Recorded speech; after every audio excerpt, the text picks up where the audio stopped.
자, 이제 시편 64편입니다.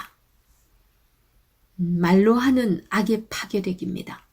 이 말이 얼마나 이 파괴력이 있는지 꼭 전쟁터에서 사용하는 칼, 화살, 올무 이런 전쟁 무기의 비유를 하고 있어요. 말로 하는 악의 파괴력이 정말 크다라는 것을 우리 알잖아요. 사실 그죠? 한 대 때린 것보다도 정말 누군가로부터 이렇게 말로서 한번 이 상처 입으면 진짜 오래가죠.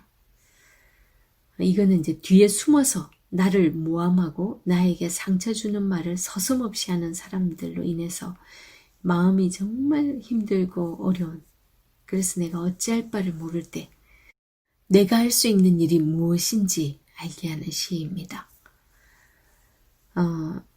64편의 구조는요. A, B, C, D 이렇게 쭉 가 있어요. 1절은 단원입니다.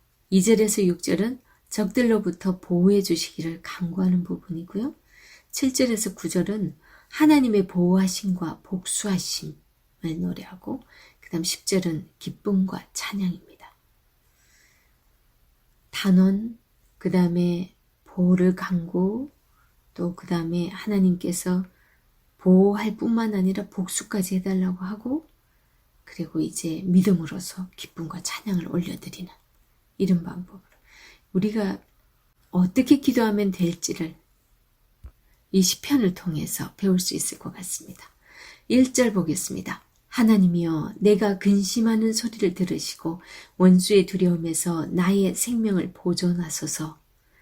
주는 악을 꾀하는 자들의 음모에서 나를 숨겨주시고 악을 행하는 자들의 소동에서 나를 감추어 주소서.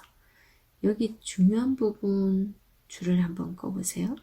1절에서 보면 근심하는 소리를 들으시고 하나님한테 지금 들으시고 우리의 이 인간적인 이런 부분들을 이 감각기관을 통해서 이렇게 얘기합니다. 들으시고 그 다음에 생명을 보존하소서. 극히 인간적인 부분을 이렇게 하나님께 간구하고 있습니다. 그 다음에 2절에서 보면 주는 악을 꾀하는 자들의 음모에서 나를 숨겨주시고 또 악을 행하는 자들의 소동에서 나를 감추어 주소서. 1절에서 2절은 세 개의 명령형 동사가 나오는데 하나님 앞에 신 자신의 근심 소리를 들어주시고 자신을 원수로부터 지켜달라고 악한 자들의 음모로부터 숨겨달라고 이렇게 호소를 합니다.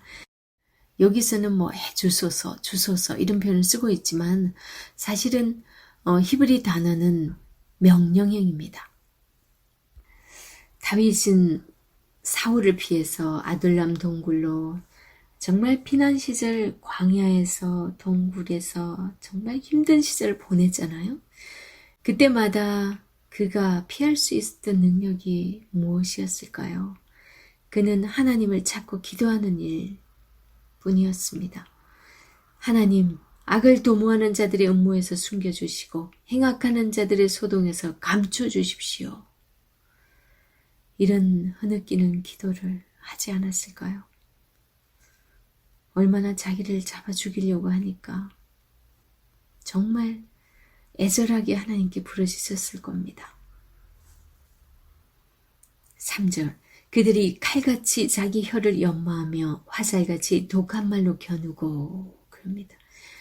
세상에 시 있는 이 악인들의 행동이 얼마나 자기한테는 아픈 것이었는지 하나님 앞에 낱낱이 구하는데 그들은 욕을 하고 사람의 마음을 후벼 파는 그런 말을 하기 위해서 최대한 깊은 상처를 주는 그런 독한 말을 해서 골라서 했을 거라고 봅니다.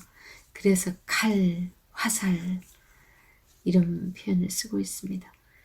4절은 숨은 곳에서 온전한 자를 쏘며 이 화살을 진짜 쏘는 것처럼 말하죠. 갑자기 쏘고 두려워하지 아니하는도다. 이거는 이제 이런 표현들은 내가 없는 곳에서 나를 비난하고도 전혀 두려워하지 않는 그런 모습입니다. 지금 다윗을 그렇게 죽이려고 하면서 그들이 온갖 나쁜 말을 하고 하면서도 전혀 자기들은 아무런 가책도 느끼지 못하는 그런 사람들을 말하고 있어요. 5절 그들은 악한 목적으로 서로 격려하며 남몰래 올무놓기를 함께 의논하고 하는 말이 누가 우리를 보리오 하며 정말 그 세상에 악을 꾀하는 자들의 모습 아닐까요?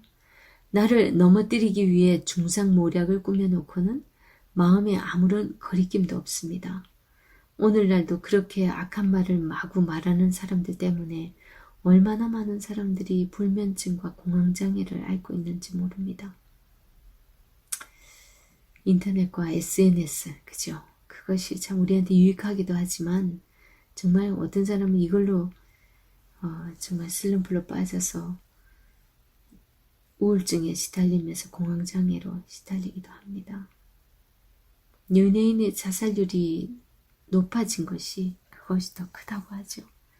그냥 떠도는 루머로 인해서 사실 확인도 하지 않고 얼굴 없는 익명의 댓글 마구 해대는 거 정말 조심해야 합니다. 6절 그들은 죄악을 꾸미며 이르기를 우리가 묘책을 찾았다 하나니 각 사람의 속뜻과 마음이 깊도다 그럽니다. 완벽한 계획을 세웠으니까 이 6절은 완벽한 계획을 세웠다고 말하면서 굉장히 스스로 말로서 말이 가져오는 교만입니다. 말로 오염된 또 마음들인 거죠. 이게.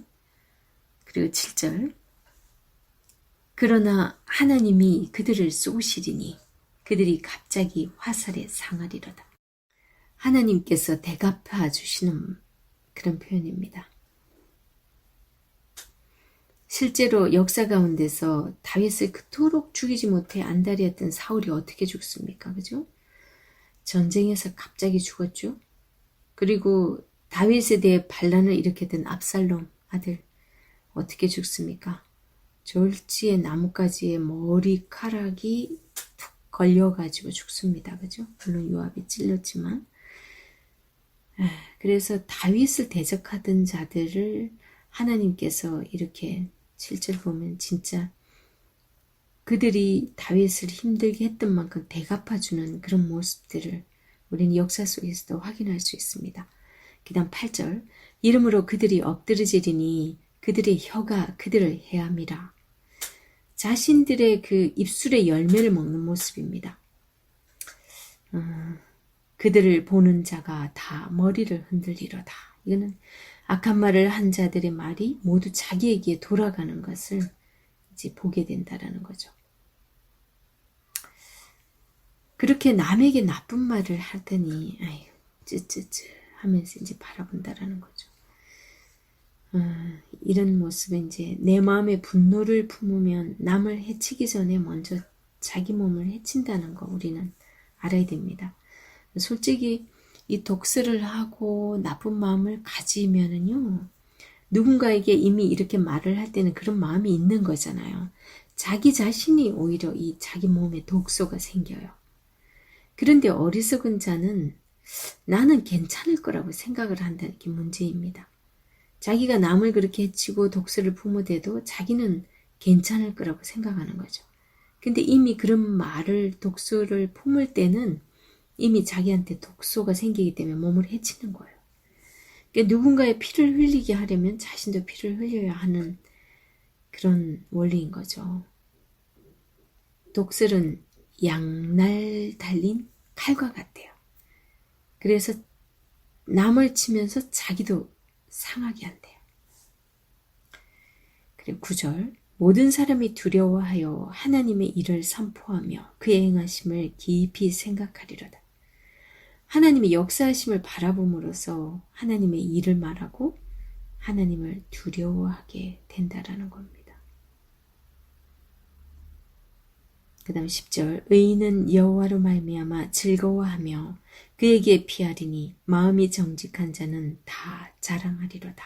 그럽니다. 그로 인해서 하나님이 그들의 피난처가 되고 하나님을 찬양합니다. 이것이 하나님을 의지한 자의 결말입니다. 이는 오직 하나님을 신뢰하는 믿음만으로 가능하다라는 거죠. 잠언 21장 23절에서는요. 죽고 사는 권세가 혀의 권세에 달렸다 라고 말하고 있거든요. 그렇다면 우리가 말을 어떻게 해야 될지, 우리 각자에게, 우리는 혹시나 상대방에게 내 감정이 상했다고 해서 막 독설을 퍼붓는 그런 일은 없는지 돌아볼 수 있으면 좋겠습니다.